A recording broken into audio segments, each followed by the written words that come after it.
జోష్న మనసు తెలుసుకోవాలి అనుకున్న సుమిత్రకి ఎదురుపడ్డ నిజం. మరి సుమిత్ర అసలు ఏ నిజాన్ని తెలుసుకుంది, ఏం జరిగింది తెలుసుకోవాలనుకుంటే వీడియోనైతే చివరి వరకు మిస్ కాకుండా చూసేయండి. వంట చేస్తూ ఇప్పుడు రాబోయే కథలో ఏం జరిగిపోతుందనేది మీకు వివరించబోతున్నాను. చివరి వరకు మిస్ కాకండి. అలాగే మా వీడియో నచ్చితే లైక్ చేయడం మాత్రం మర్చిపోకండి. ఇక్కడ కార్తీక్ని అడుగుతూ ఉంటాడు శివనారాయణ, ఏంట్రా ఇప్పుడు సూరజ్ ఇక్కడే ఉన్నాడు, కానీ జోష్న మనసులో సూరజ్ ఉన్నాడు అని అసలు జోష్న నిరూపించగలదంటావా అని చెప్పేసి కార్తీక్ని శివనారాయణ అడుగుతూ ఉంటాడు. ఏమో తాత, నాకు ఏమీ అర్థం కావడం లేదు, ఏం జరుగుతుందో ఏంటో చూడాలి అని చెప్పేసి కార్తీక్ అంటూ ఉంటాడు. ఈలోగానే ఇక్కడ జోష్న చాలా బాధపడుతుంది. సూరజ్ మాట్లాడిన ప్రతి మాట తన గుండెల్లో గుచ్చుకుంటుంది. అసలు జోష్న ప్రవర్తనకి ఇక పారిజాతం కూడా షాక్ అవుతుంది. మనవరాల్ని పూర్తిగా చదివేశాను అనుకున్న పారిజాతానికి కూడా జోష్న ప్రవర్తన ఏమీ అర్థం కాదు. సూరజ్ని జోష్న నిజంగానే ఇష్టపడినట్టే కనిపిస్తుంది జోష్న ప్రవర్తన. జోష్న ఇక సూరజ్ రిజెక్ట్ చేయడంతో కళ్ళల్లో కనిపించిన నీళ్లు ఇవన్నీ చూసిన పారిజాతం అయోమయంలో పడిపోతుంది. మనవరాలి మనసు ఏంటో తెలియని అయోమయం పరిస్థితిలో ఉంటుంది. ఇక ఇక్కడ చూస్తే తప్పకుండా తన కూతురు మనసు మార్చుకుంటుంది. తన కూతురి మనసులో సూరజ్ ఉన్నాడు అనే గట్టి నమ్మకంతో ఉంటుంది. ఒకప్పుడు కార్తీక్ ఉన్నమాట నిజమే, కానీ ఇప్పుడైతే మాత్రం ఖచ్చితంగా సూరజ్ తన మనసులో ఉంటాడు. సూరజ్ మాట్లాడిన ప్రతి మాట కూడా ఇక జోష్న మనసుని తాకుతుంది. ఒక ఆడపిల్ల ఖచ్చితంగా ఆ మాటలకి మనసు మార్చుకుని రియాక్ట్ అవుతుంది. ఆ రియాక్షను ఎలా ఉంటుంది అన్నది ఎవరు ఊహించలేమో. ఈలోగానే అసలు నా కూతురు మనసేంటో నాకన్నా బాగా అర్థం చేసుకున్న సూరజ్ని నేను ఇక్కడి నుంచి వెళ్ళనివ్వకుండా చేశాను. కానీ నా కూతురి మనసుని అంతకన్నా లోతుగా నేను తెలుసుకోవాలనుకుంటున్నాను. కానీ నా కూతురు మనసు తెలుసుకునే అవకాశం నాకెలా వస్తుంది అని సుమిత్ర ఆలోచించుకుంటూ ఉంటుంది. ఇక కార్తీక్ దీప అనుకుంటూ ఉంటారు, ఎలాగైనా సరే దాని మనసు మార్చి ఇక సూరజ్ తన మనసులో ఉన్నాడని తెలిసేలా చేయాలని చెప్పేసి జోష్న దగ్గరకు వచ్చి మాట్లాడే ప్రయత్నం చేస్తారు. ఎప్పుడూ గట్టిగా అరుస్తూ కోపంగా పొగరగా సమాధానం చెప్పే జోష్న అసలు రియాక్షనే వేరుగా ఉంటుంది. అసలు మాట్లాడడానికి ఇష్టపడదు. 4 మాటలు మాట్లాడినా ఒక్క మాటకి కూడా సమాధానం జోష్న నోటి వెంట రాదు. ఎమోషనల్ బాధ జోష్నలో క్లియర్గా కనిపిస్తాయి. ఏంటి బావా, ఇదేదో తేడాగా కనిపిస్తుందేంటి? అవును, నిజంగానే మరదలా, ఎప్పుడు నేను జోష్నని ఇలా చూడలేదు. అసలు సూరజ్ రిజెక్ట్ చేసిన దగ్గర నుంచి జోష్న ఇలానే ఉంటుందని తాత కూడా చెప్పాడు. అసలు నిజంగా ఇప్పుడు నాకు ఆశ్చర్యంగా ఉంది. నిజంగానే జోష్న మనోడిని ఇష్టపడుతుందంటావా? నిజంగా అది జరిగితే మంచిదే కదా బావా, మా అమ్మ కోరిక తీరుతుంది. కానీ ఏం జరుగుతుందో ఏం అర్థం కావడం లేదు.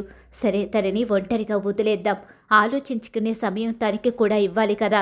అప్పుడే కదా తన మనసులో ఏముందో, తన మనసులో ఎవరున్నారో తనకి కూడా క్లియర్గా తెలుస్తుంది అని చెప్పేసి ఇక కార్తీక్ దీప ఇద్దరు కూడా అక్కడి నుంచి అయితే వెళ్ళిపోతారు.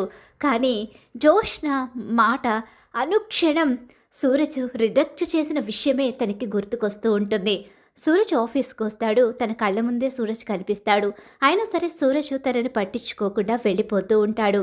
అలా వెళ్ళిపోతూ ఉంటే తనకి ఇంకా గిల్ట్ ఫీలింగ్ కలుగుతుంది.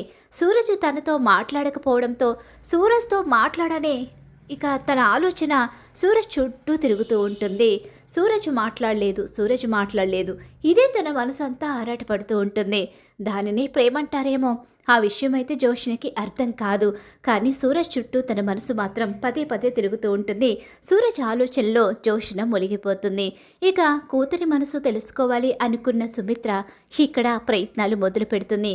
తన మనసు తెలుసుకోవాలి అనుకుంటే ఖచ్చితంగా తన గదిలో ఏదో ఒక ఆధారం దొరుకుతుంది. ఒక 2 రోజులుగా తనని నేను గమనిస్తున్నాను. తను మనుషుల్లో ఉండడం లేదు, ఏదో లోకంలో కనిపిస్తుంది. సూరజ్ రిజెక్ట్ చేసిన దగ్గర నుంచి తన మనసులో లేదు. అంటే ఖచ్చితంగా సూరజ్ తన మనసులో ఉన్నాడని నా మనసుకి బలంగా అనిపిస్తుంది. కానీ అది నేను ఎలా తెలుసుకోగలను అని చెప్పి అనుకుంటూ గదిలోకి వెడుతుంది. ఏదో ఒకటి దొరకకుండా ఉంటుందా, తన మనసు ఏంటో నాకు తెలియకుండా ఉంటుందా అని చెప్పేసి గదంతా సెర్చ్ చేస్తూ ఉంటుంది. ఇలా గదులు మొత్తం వెతుకుతూ ఉండగానే ఇక అక్కడ ఒక డైరీ అయితే కనిపిస్తుంది. అలా డైరీ కనిపించేసరికి ఒక్కసారే ఆ డైరీ చూసి ఖచ్చితంగా ఈ రోజుల్లో ఎవరి మనసేంటో తెలుసుకోవాలి అనుకుంటే ఈ డైరీ చదివితే చాలు ఆ మనసు ఏంటన్నది పూర్తిగా అర్థమవుతుంది అని చెప్పేసి ఆలోచించుకుంటూ ఉంటుంది. ఆ డైరీని అక్కడ చదివితే జోష్న వచ్చేస్తుంది. జోష్న మనసేంటో పూర్తిగా తెలుసుకునే అవకాశం ఉండదు కాబట్టి తన రూమ్లోకి డైరీ తీసుకుని వెళ్ళిపోతుంది. ఈలోగా తను బయట చిన్న చిన్న పనులుంటే చూసుకుంటూ ఉంటుంది. ఇక అవన్నీ చూసుకుంటూ డైరీ చదవాలని టయాన్ని కేటాయించుకుంటుంది. ఈ లోకాన్ని శివనారాయణ పిలుస్తాడు. అలా పిలిచి ఇక జోష్న గురించి మాట్లాడుతూ ఉంటాడు. మావయ్య గారు, జోష్నలో వచ్చిన మార్పుని నేను గమనిస్తున్నాను. నాకు కూడా అర్థమవుతుంది. చూద్దాం మావయ్య గారు, నేను చెప్పాను కదా ఖచ్చితంగా కాలము తన మనసును మారుస్తుందని.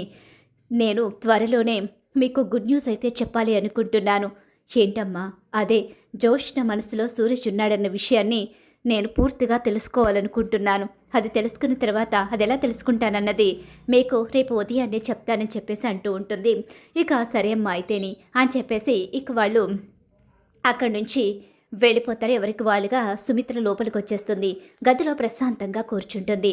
అలా కూర్చున్న సుమిత్ర డైరీని ఓపెన్ చేస్తుంది. అలా డైరీని ఓపెన్ చేసేసరికి ఆ డైరీలో చిన్నప్పటి నుంచి తన తల్లిదండ్రులతో కలిసి గడిపిన జ్ఞాపకాలు ఎక్కువగా ఉంటాయి. ఇవన్నీ తలుచుకుంటూ మురిసిపోతూ ఉంటుంది. ఇక ఆ జ్ఞాపకాలని తను రాసుకున్న అవన్నీ కూడా చూసుకుంటూ చాలా సంబరపడిపోతూ ఉంటుంది సుమిత్ర. వాళ్ళతో గడిపిన ఆ క్షణాలని జోష్న రాసుకున్న ఆ మాటల్లో తన కూతురు వాళ్ళని ఎంతగా ఇష్టపడుతుందని చెప్పేసి చాలా సంబరపడుతుంది. ఈ కలే అలాగా ఇలా తిరిగేస్తూ ఉంటుంది. పేజీలు చూసుకుంటుంటుంది. హ్యాపీగా ఫీల్ అవుతూ ఉంటుంది. ఆ తర్వాత వస్తుంది అసలైన సీన్ అక్కడ. ఇక జోష్న నిజం తెలిసిన తర్వాత తను ఆ ఇంటి వారసురాలు కాదు అని తెలుసుకున్న తర్వాత జోష్న డైరీలో క్లియర్గా రాసుకుంటుంది, నేను ఈ ఇంటి వారసురాల్ని కాదు అని చెప్పి నాకు ఇన్నేళ్ల తర్వాత తెలిసింది. నేనిప్పుడు ఈ ఆస్తిని అంతస్తుని వదిలేసి వెళ్ళిపోవాలంట. నేనెలా వెళతాను? ఈ ఇంటి అసలు వారసురాల్ని ఈ ఇంటికి రానివ్వను. మా గ్రాని నన్ను ఆ ఇంటి నుంచి ఈ ఇంటికి చేర్చింది.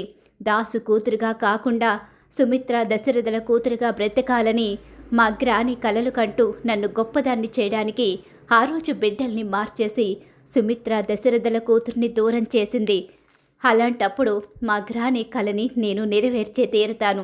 ఈ ఆస్తిని ఈ ఇంటి పేరుని వదులుకుని నేను వెళ్ళే ప్రసక్తే లేదు. వారసురాల్ని ఎప్పటికీ రానివ్వరు అని చెప్పేసి అందులో ఉంటుంది. ఒక్కసారి సుమిత్రకి గుండాగినంత పని అవుతుంది. ఆ తర్వాతే నెక్స్ట్ దాంట్లోనే ఈ ఇంటి వారసురాలు వచ్చేసింది. ఈ ఇంటి వారసురాలు దీపే. కానీ దీపను ఎలా ఇంట్లోకి రానిస్తాను? ఎప్పటికీ దీప ఇంటి వారసురాలుగా ఉండకూడదు. దీప ఎప్పుడూ ఈ ఇంటి పని మనిషిగానే బ్రతకాలి. ఈ ఇంటి పని మనిషి కళ్యాణి కూతురైన నేను ఈ ఇంటి వారసురాలుగానే బ్రతకాలి. ఎప్పుడు మా జాతకాలనే మా గ్రాని తిరగరాసింది. మళ్ళీ ఇప్పుడు కొత్తగా రాస్తాను అంటే ఈ జోష్ను చూస్తూ ఊరుకునే ప్రసక్తే లేదు అని చెప్పేసి అందులో పూర్తిగా రాసుకుంటుంది. ఇక ఎప్పుడైతే అసలు జోష్న తన కూతురు కాదు దాసు కూతురని, అలాగే పారిజాతం చేసిన కుట్ర, అలాగే దీప ఆ ఇంటి వారసురాలని దీప ఇంటికి వస్తే చంపేస్తాననడం, దీప మీద చేయించిన ఎన్నో హత్యా ప్రయత్నాలు, ఇవన్నీ కూడా అందులో చాలా క్లియర్గా ఉంటుంది.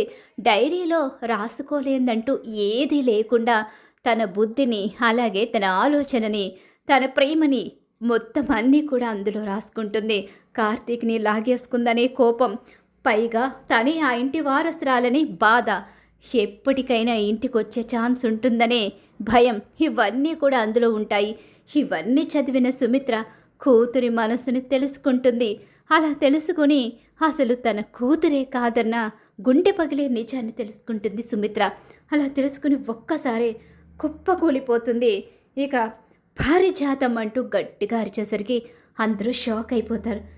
ఏంటమ్మా, ఏమైంది? అత్తయ్యని పేరు పెట్టి పిలుస్తున్నావేంటి అని చెప్పనేసరికి ఇక ఒక్కసారే పారిజాతం వచ్చేసరికి చెంప పగలగొడుతుంది పారిజాతం. అంది సుమిత్ర, మనల్ని మోసం చేసింది మామయ్య, ఈవిడ మనల్ని మోసం చేసింది అంటూ ఇక మొత్తం నిజాలన్నీ బయట పెట్టేస్తుంది. దీప విషయంలో జోష్న విషయంలో పారిజాతం చేసిన కుట్రని ఊహించని షాక్ ఎదురవుతుంది జోష్న పారిజాతానికి. మరి ఖచ్చితంగా రాబోయే కథలు ఇలా అయితే జరగబోతుంది. ఇలానే జరగాలని మీరు కోరుకుంటున్నారా? అయితే వీడియోని తప్పకుండా లైక్ చేసేయండి. అలాగే మా వీడియో కనుక మీకు నచ్చినట్లయితే పక్కనే ఉన్న హైప్ బటన్ మీద క్లిక్ చేయండి.